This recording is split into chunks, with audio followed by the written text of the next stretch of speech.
চলে এলাম দুপুরে রান্নাবান্না নিয়ে। তো আমি আজকে দুপুরে রান্না করব এখানে কুমড়োগুলো কেটে নিলাম। তো এই কুমড়োগুলো আজকে ভাজি করব। তো এখন লবণ হলুদ মরিচ সব দিয়ে তারপরে কুমড়োগুলো ভাজি করব। তো এখানে বসিয়ে দিলাম আমি ডাল, এগুলো হলো বুটের ডাল। তো ডালটা আমি ভিজিয়ে রেখেছিলাম সকালবেলা। তো এই যে এখন বসিয়ে দিলাম, একটু লবণ দিয়ে দিলাম, ডালগুলো সিদ্ধ করে নেব, তারপরে আমি ফোড়ন দেব। তো আর এই যে এখানে রান্না করব আমি আলু ভাজি, আলুগুলো কেটে নিলাম। আর এই যে সাথে লঙ্কা আছে, আজকে পনির রান্না হবে। তো পনির রান্না করব। তো এই যে এখানে পনিরের জন্য কেটে নিলাম আমি আলু। তো এই যে দুপুরে রান্নাবান্না চলতেছে।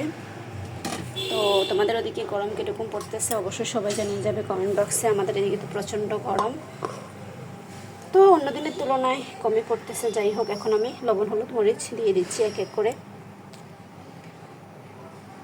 তো এদিকে কড়াইয়ে তেল দিয়ে দিয়েছি, তেলটা প্রায় গরম হয়ে আসছে। এদিকে কুমড়োতে লবণ হলুদ মরিচ সবই দিয়ে দিলাম। এখন হাত দিয়ে ভালোভাবে মাখিয়ে নেব। তো মাখানো হলে আমি এটা ভাজতে বসিয়ে দেব। দিয়েছি এখানে লবণ হলুদ মরিচ আর সাথে একটু চিনি। তো এখন এক এক করে সব কুমড়ো দিয়ে দেব, সবগুলো কুমড়োই দিয়ে দিচ্ছি।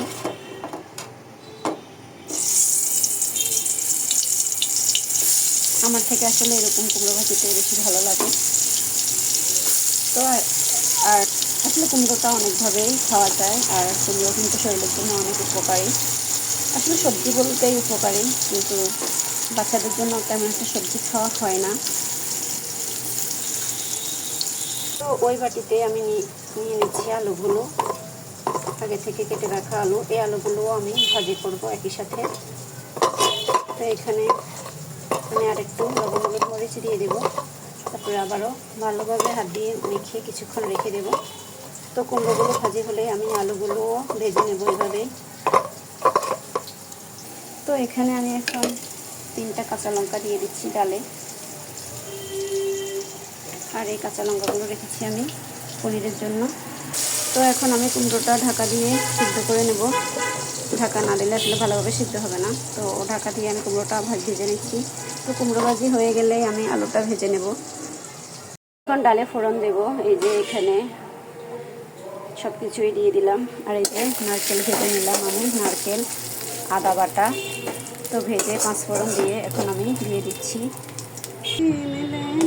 দিয়ে দিলাম নারকেল ভাজা। তো এই যে এখানে আরও কিছুক্ষণ রান্না করে আমি ডালটা নামিয়ে নেব। তো এখানে আমি দারুচিনি এলাচির বাটাও দিয়ে দিলাম। আর একটু কিছু মাখামাখা হলে আমি নামিয়ে নেব। তো এখন পনির রান্না করব, দিয়ে দেবো কিছু চিকন জিরা। তো তারপরে আমি এই আলুটা ভেজে নেব লাল লাল করে। কমপ্লিট, এখানে পনিরও দিয়ে দিলাম। তো পনিরটাও ফুটে এসেছে, রান্নাবান্না কমপ্লিট হয়ে গেছে। তো রান্না করলাম এখানে পনির তরকারি, আর রান্না করলাম আলু ভাজি, কুমড়ো ভাজি। আর আলু ভাজি করার আগেই খাওয়া হয়ে গেছে। তো আর রান্না করলাম ডাল।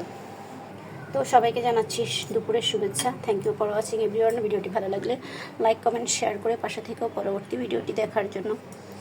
সবার জন্য শুভকামনা রইল। এইভাবেই সবাই ভালোবেসে পাশে থেকো। ধন্যবাদ সবাইকে।